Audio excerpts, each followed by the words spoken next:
Welcome to Journey to Oz, the podcast where we share migration stories from overseas to Australia.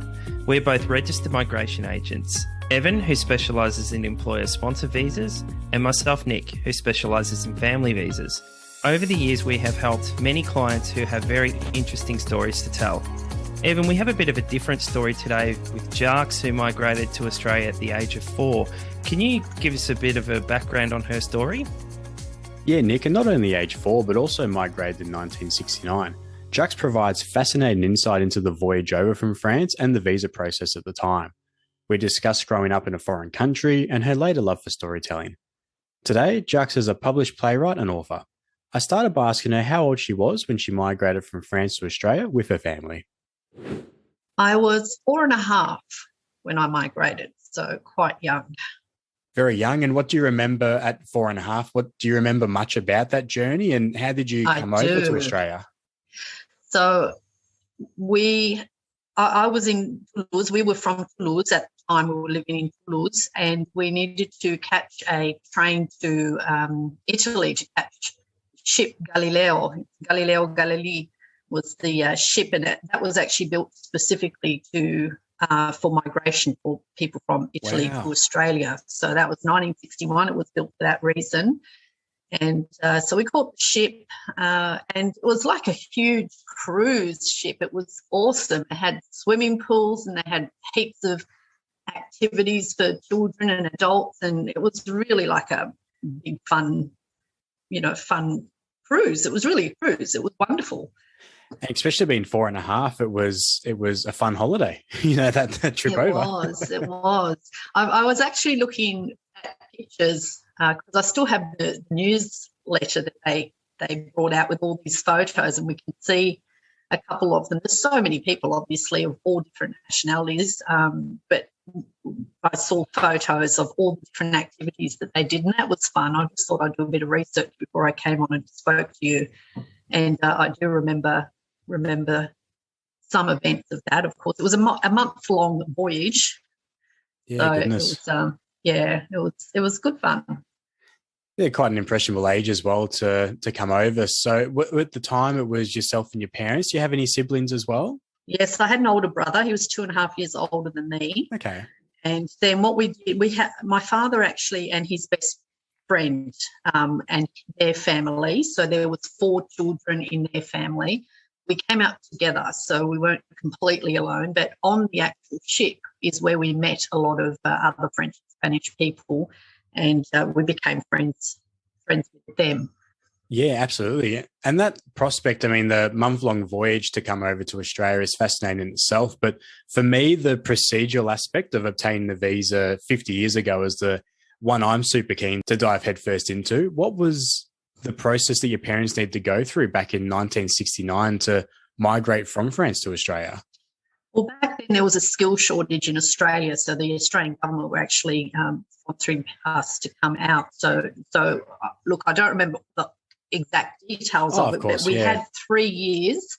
3 years living here. If we were not happy in those 3 years, they would pay our expenses to return back to France. So that's roughly what I remember. But yeah, school shortages, and my father obviously saw an advertisement for that, and being the adventurous person that he was, decided to yank his family out of our comfort zone and come out to Australia and take advantage of that opportunity. And what do you remember any difficulties about being a 4.5-year-old coming to Australia, sort of undergoing any cultural assimilation at all?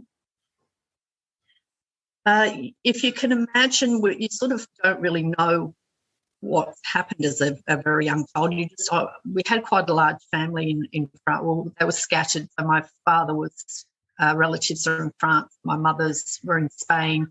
She had only 2 sisters. So I suppose it's going from having all those relatives to having no support or no relatives, and not knowing the language, I think, was probably the most difficult thing, especially when we first came out. My brother was a bit older, so it was probably harder for him. For me, it was hard, but because I started in kindergarten, that's when everybody learns to read and write. So I got the better end of picking up the language, experience. yes. Yeah, I got the better end because, all the kids were learning reading and writing at the time. But it was still traumatic because I remember going to school and I remember this girl, I'd be by myself in the playground and this girl came up to me and started talking, and obviously I was looking at her with a complete blank expression on my face, and she thought, geez, what a weirdo, and walked away. And then I remember sitting in the classroom and thinking, I remember sort of being at the back of the classroom and I could see all these heads in front of me and the teacher speaking, and I could not understand a word. So it just all these alienation, really. You felt Yes. isolated. And had there been other children, see, the family that we came with, their youngest son was a year younger than me, so he wasn't at school at the time, and their older siblings were much older, and my brother was older. So it's not like I could sit in the classroom with one of people that we knew, like one of exactly the family members that isolation. Yeah, and almost like a Yes. loss of leaving behind all those relatives and friends as well to completely start afresh, not having anyone in the classroom. Yeah, it was really tough. I can imagine how tough it was for my parents, though, who had to go out and earn a living and manage all the things like renting Yes. a house and getting all that sorted. At the time, there was a little bit of help. I think we first arrived in Fremantle, and then we went on to Melbourne, and we actually lived in Melbourne for about 11 months in I'm not sure if it's called a refuge, I'm not really sure, but it was specifically designed to help us get on our feet a little bit. Yes. And I'm not quite sure. I'm sure they had some sort of translators that could assist us into getting our own place and all the rest of it. And then we didn't really like the weather. Well, my parents didn't like the weather in Melbourne, 3 seasons in the one day, so they decided to move to Sydney. And Yes. I think one of my father's, that best friend, we went together. So then it was the family of 4 kids and then my parents. We settled in Sydney in Warrawee, I think it was. And I remember it was really quite funny because I remember my brother and I going to school. My parents both at that time were working. They wanted to get on their feet. My father didn't really want my mother to go to work. He wanted to stay home with us. But Yeah. back in those days, there was no daycare or after-school care or anything. So we went to school, and because we couldn't understand the language and it was just not a good experience, we decided we weren't going to school anymore. We just decided to stay home and run amok in the house. And I think the principal finally found a way to communicate to my parents what was going on. Yeah. But it was all sorts of cultural things. Like in France, you have a dining hall and you all sit down, for a meal, and we had no idea how to make sandwiches or anything. So we'd go to school not being fed. And then I think my mum finally cottoned on to, you're supposed to bring a lunch to school. So she would make, the jamon serrano, or the cured ham with the bit of baguette and things like that, and olives. And I remember in the schoolyard, kids would look at my lunch and go, "Ugh, what are you eating?" And I'd be so embarrassed. I'd just throw it in the bush, and I thought, right, that's it. I'm not bringing that to school anymore. Yeah, but you don't know, and it's an experience for your parents as well because, they don't get to see what school is like for you day in, day out. I didn't know anything. It's really hard. Could you imagine them? I mean, we're kids, so we just have a limited responsibility, but they had no clue. My mum didn't even know what sliced bread was. And then I think they made an Australian family made friends with an Australian family, and I think they must have told my mum, about Vegemite sandwiches Yes. and sliced bread, and it was disgusting. My mum would just, the butter was really hard, so she'd put these slabs of butter, and it was just disgusting. I couldn't eat it, so I used to throw it out. And I remember my mum she hated wasting food. They came from, upbringing, the upbringing, the Second World War, or the rest of it, or the tail end of the Second World War. We were wasting food. You just didn't do that. And I remember if she'd say, okay, well, making your lunch, bring your lunch box. And I hadn't eaten my disgusting Vegemite sandwiches, so I'd toss them. If I didn't get a chance to toss them in the bush, I'd toss them under my bed because she was going to get upset I hadn't eaten. And one time I remember she calls me into my room and she's got this feather duster, this end of it, and she flicks these mouldy sandwiches out from under my bed. But, I couldn't explain to her then. You don't explain to her that, Mum, this is what happens at school and people make fun of my food or you can't really explain it. So, you just did what you had to do to get by. And in terms of, of course. And in terms of being at school, is it probably a fair statement to say, and I want to touch on what you do for work in a moment, but is it probably fair to say that it doesn't matter what your skin color is or what you look like, your accent, that if you're different, as being a child, that you will be targeted by bullies? Yes, that's exactly right. Because as soon as I opened my mouth and I couldn't speak the language or I tried to say something, that's it. You're different, and you're not part of the group. They can't communicate. I mean, young kids as well. It's not what can they do? They don't understand why this weirdo isn't speaking properly, or they just think something wrong with you. I'm talking about kindergarten, but my brother was very bullied as well. He was terribly bullied. He'd have fist fights and everything. They'd get into his bag and throw his, lunch and things all over the place. And he was a lot more bullied than I was because being a bit older. But yes, it doesn't matter what you are. The fact is that you're different. And what happens is that when you find someone who's the same as you, one of my best friends ended up being half Italian, half Greek. That wasn't related to year 5. But you kind of join up with them. You find your tribe, or you find people that understand where you're coming from, and you stick together. And that's probably what you would see in communities, even now anywhere in the world. People stick together. So Spanish, French, they stick together. You'll find some suburbs are all sort of very much, these suburbs are a lot of, Spanish people or Lebanese people, Italians, and they sort of, stick together. That's the way to survive, really. It's a little bit sad, but things have changed an awful lot now, because back then people would not eat prawns or anything. They'd look at prawns. I remember my parents, Australian friends, they were disgusted at prawns. They thought, oh, what is that? And because we used to eat, Mum being Spanish, a lot of seafood, mussels and prawns and crabs and lobsters and lots of weird food that they would just find utterly repulsive. But now it's like they eat everything. It's just completely different. And talking about how times have changed as well, you mentioned before about, there was no childcare and after school care back then. I still find today it's quite difficult for, basically migrants who come to Australia as children to be able to assimilate. My wife is a kinder teacher, and I reckon maybe not every year, but once every 2 years, she has a pupil, a 4-year-old, who does not speak any English at all, and they just gravitate towards her being the teacher.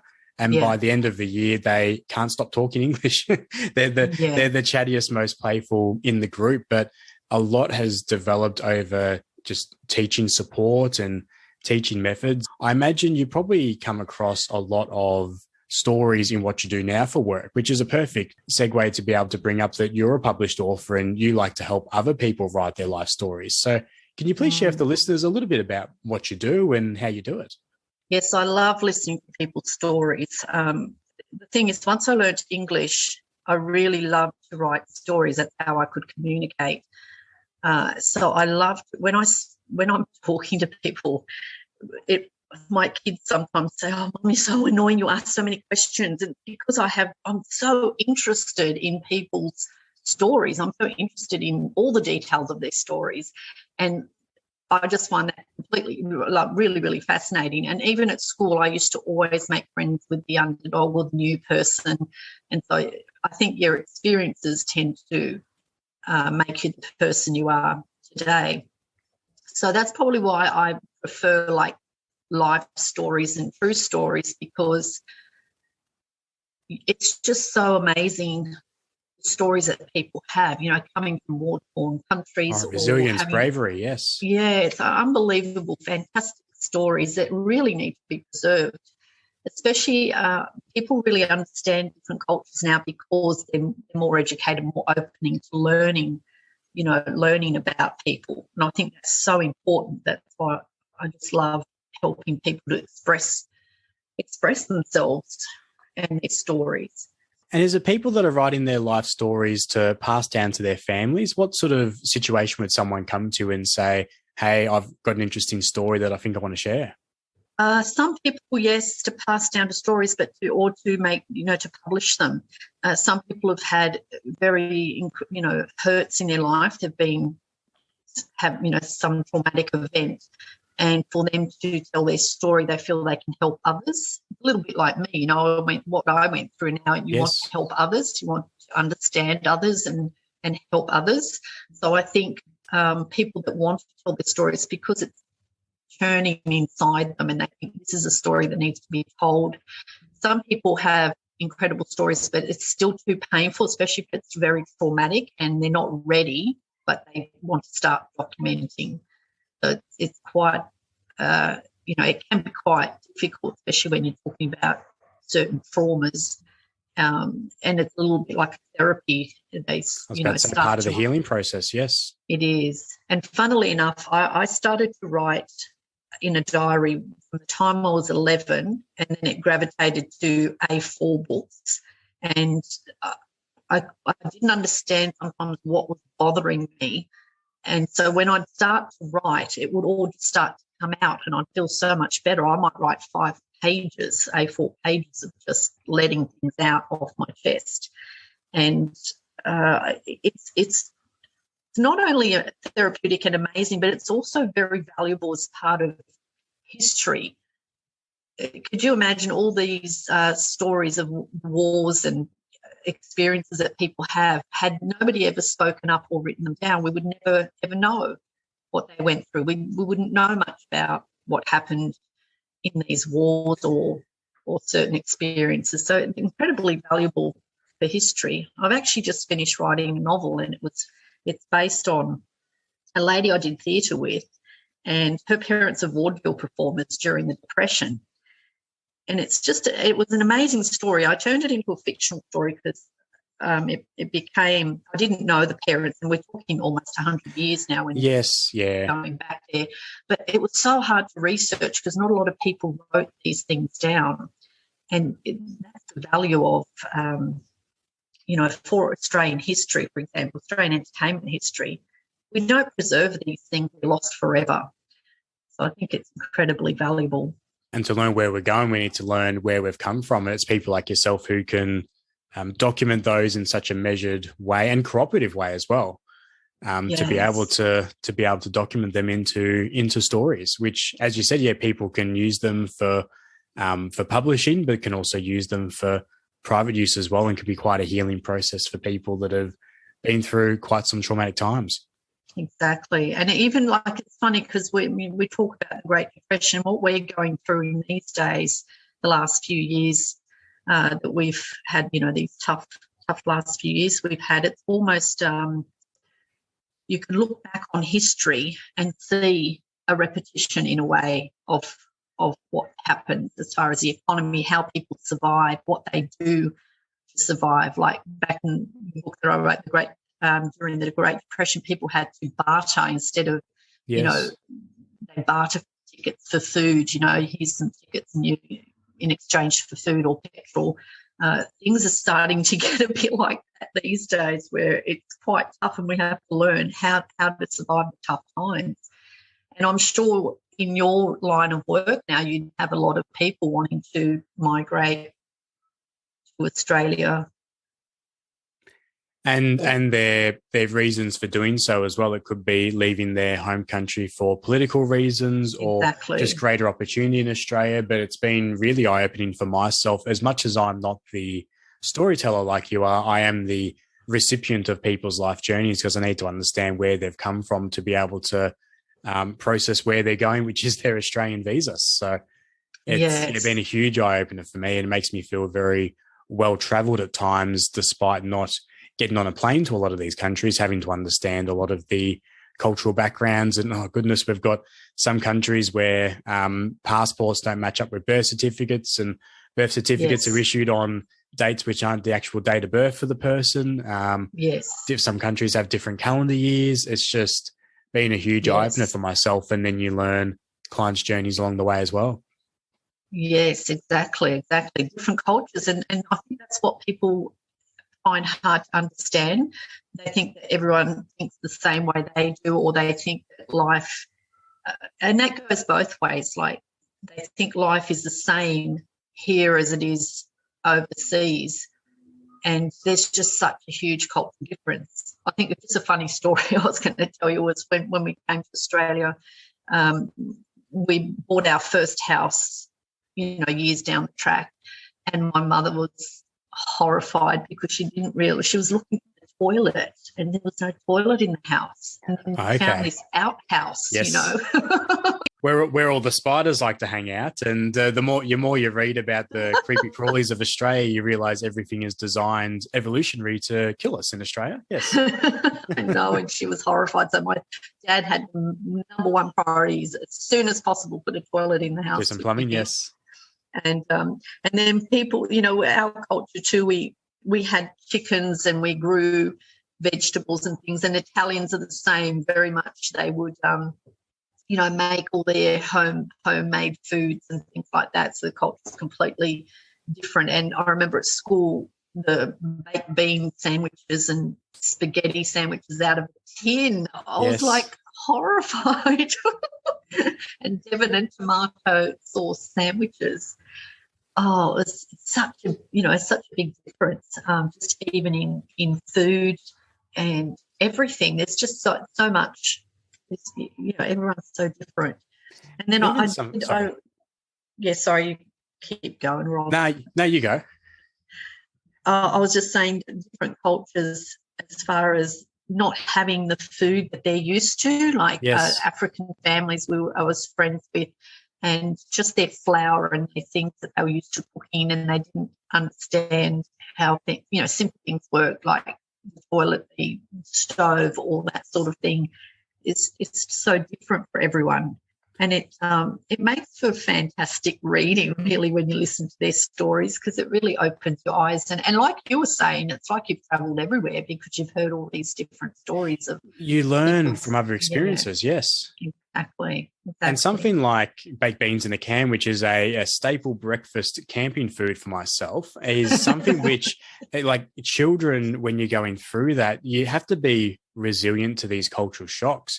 Would it be fair to say that children need to be resilient and therefore they're coping with sort of internalizing their fears when they're going through migrating to another country, especially one in which they don't speak English as the first language? Exactly. Well, that was the case with me.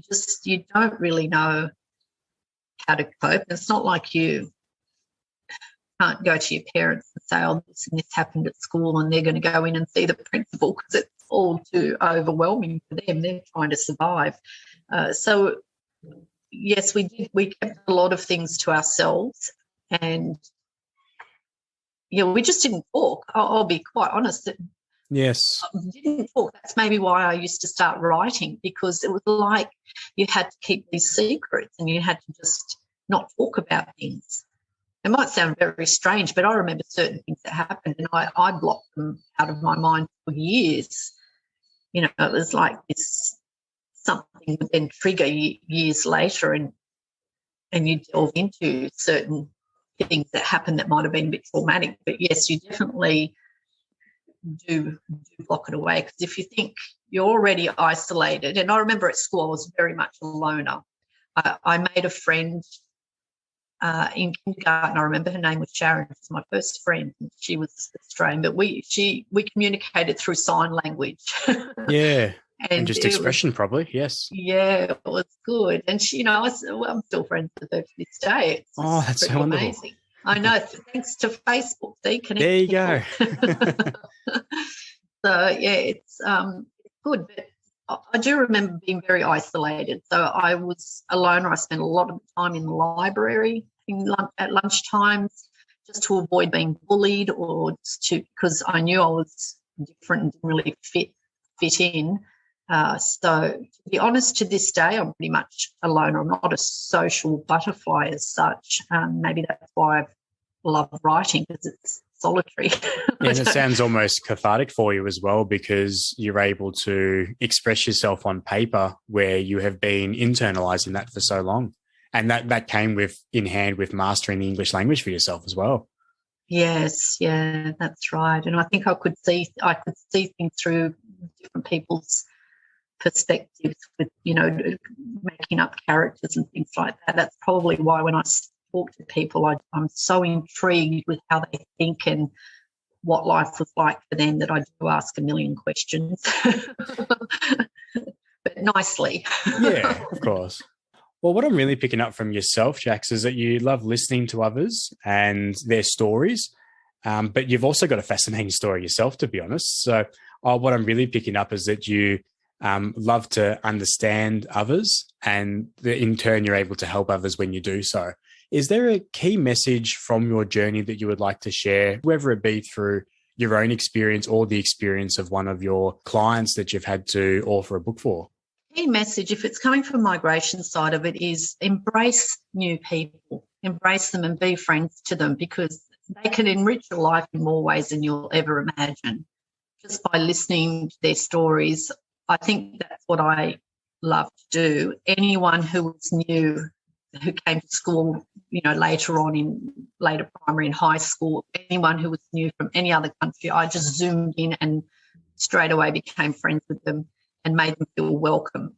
So key message is embrace differences rather than be fearful of them and shun them, or stick to your clique and not let these new people in because they're different to you. But that would have to be my number one key message. If people did that more often, there'd probably be more tolerance throughout the world. I mean, there's all sorts of things going on now that are not good, wars and all the rest of it. People could just understand where the other person was coming from and not be fearful, but embrace it.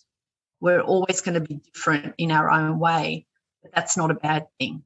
We're all deep down, we're all the same. We all love our families. We all want to be loved. We want to be heard. We want to be appreciated, and that's so important.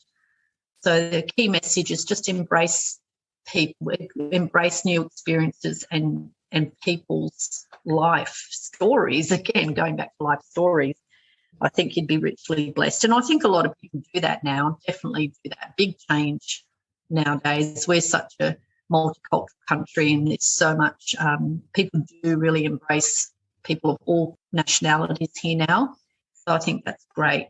I'm not sure what it's like new families migrating now, even. I'm not sure what they do nowadays, but I think if people are thinking of migrating from your side of things, I definitely recommend that before they come out here, that they learn the language. But I'm sure it takes a while to get your papers ready and get everything sorted. And in that time, it's so important to learn the language, especially for children. Children learn very, very quickly.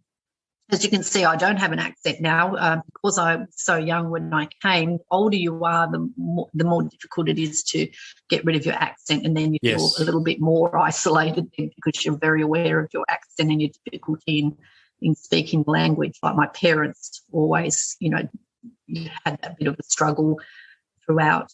But if there's preparation coming to a new country, I'm not sure if there's courses in that they do these days to help families who are coming to these new countries to understand what it's like here. Lots of online resources, yeah. Oh, that's good. So they're not in utter shock when they come over and it's just so different. But even listening to the Australian accent, like for a long time, it took me a while to understand meanings. Like people would say to me, put a smile on your dial. Yeah, all those Australianisms, yes. Yes, I'm like, what? where's my dial? Yes. Yeah, all these strange little things that I didn't understand. And I went back quite a few times back to Europe and didn't realise I came back with a French accent, and people would tease me and go, oh, you're French wrong, you're French. And so I'd speak Australian again, make sure I get my Australian accent back again, because you can't really hear your own voice. You can't hear what you sound like to other people.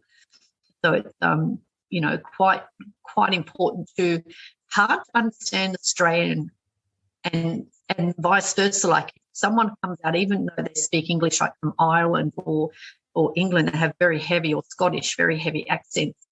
Sometimes really hard to understand them as well. So there's all these little things that you have to be, aware that to speak a bit slower so it's easier to understand, and try not to have too much slang lingo when you speak so they can understand what you're saying. My favourite Australianism, or yes, Aussie slang, is "I'll see you later" at winding up at the end of a chat with someone. But that doesn't necessarily mean I'm going to wind up on their doorstep later that night or anything. So that's always always a very common one as well. And definitely a lot of online resources that people can go to these days. I mean, the Australian Department of Home Affairs have a lot of resources in different languages as well, but just communities in general. You mentioned before, and I think it's lovely that you reconnected with your first kindergarten friend and found through Facebook. Facebook is a absolute goldmine of different Facebook groups and pages of people that they've got something mutual of interest, which is, say, migrating to Australia, or maybe a particular area of Australia. So there's, oh goodness, just examples like, Indians in Melbourne or South Africans in Sydney, just all these different groups and people that have gone through that journey themselves. They stay in these groups and they're happy to answer questions for people that go through and post as well. Times have changed a lot over 50 years, but I think the resilience that you had when you first came to Australia, yourself and your older brother, and also your parents, it doesn't just come down to age. Your brother was a couple of years older, but he also went through his own difficulties, and as did your parents. And, them having to go through preparing you for school, putting you in school, both of them working, as you said, moved from Metro Melbourne to Metro Sydney, all of those different aspects really speaks resilience to yourself, and the fact that you like to understand others as a means to be able to help people, I think speaks a lot of credit and volume to the type of person you are as well. Oh, thank you. That's lovely. So if someone wants to reach out, Jackson, maybe today our discussion has triggered that they want to be able to share their story and just find out a little bit more about how you can help them in that storytelling. What's the best way that people can get in contact with you? I have a website. It's just jacqx.com, jacqx.com. And that sort of gives you all information about me, or they can email me. But probably if they look at the website, then they can see, they can see what I do. But my email is also info@jacqx.com. So that would be lovely. So many beautiful stories, really. And some people who have been through very traumatic, they come from countries where extreme trauma, wars and things, and they come here and they're still traumatized, and they might have problems like alcoholism or something to cope. Just because they've left the trauma in the country doesn't necessarily mean that they've left that trauma behind, and they get these flashbacks, and it becomes almost post-traumatic syndrome? Yes, like stress disorder, yeah.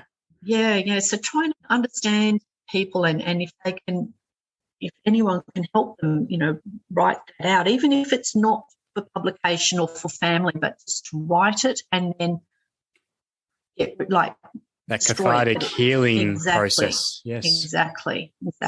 It helps a lot. So I'd say love to hear from anyone. I love listening to people's stories. Just love it. As I'm sure people have loved listening to your story today. So thank you for taking the time to come on the Journey to Oz podcast, Jacqx, and we really appreciate your story and also what you do to help others with their storytelling as well. I found Jacqx's story so relatable compared to my own family, who migrated to Australia from Europe shortly after World War II. Like Jacqx's father, my grandfather decided one day to leave Germany with his wife, who wasn't actually very happy about that at the time. And their 4 children, including my father, they didn't speak a word of English and faced similar struggles making friends and adjusting to Australian culture and the food. And even as a second generation child, I was still fed liverwurst sandwiches by my family. So, I find it quite fascinating how one person's decision can change the course of the lives of several generations to come. Well, that's fantastic insight into yourself, Nick, as well. Thank you. And a bit of your background. So thank you for sharing that. Yeah, and I always find it's the first wave of migrants from a particular region who face the difficulties adjusting to Australian culture. So if you think about it, initially it was the Europeans, and then Vietnamese, Chinese, Indians, and more recently Africans, Afghans, other Middle Eastern nationalities. But then they settle, have children, and those children grow up and contribute to this wonderful multicultural society that we have today. I love how Jacqx has taken a somewhat traumatic experience and turned it into a positive, where she's able to help others share their stories. I also love her attitude towards embracing the differences rather than being fearful, and what a difference it would make in the world if everyone did that. Yeah, absolutely. I totally agree. Thank you for listening to the Journey to Oz podcast. If you have liked what you've heard, please subscribe or leave us a review. The Journey to Oz podcast is produced by Nick Hansen from Hansen Migration, Migration Agent Registration number 1679147, and Evan Bishop from Worldly Migration, Migration Agent Registration number 1679414. Any information discussed in this podcast is made available for entertainment purposes only and is not intended as a substitute for professional advice. We do not make any guarantee or accept any responsibility for the accuracy and completeness of any of the information discussed. You should obtain advice from a registered migration agent or an immigration lawyer before acting on any of the content discussed in this podcast. You can find a list of registered migration agents by visiting mara.gov.au. The information contained within this podcast may not be reproduced without our prior written consent. In the spirit of reconciliation, we acknowledge the traditional custodians of land throughout Australia and pay respects to their elders. We extend that respect to all Aboriginal or Torres Strait Islanders today. Thank you for listening.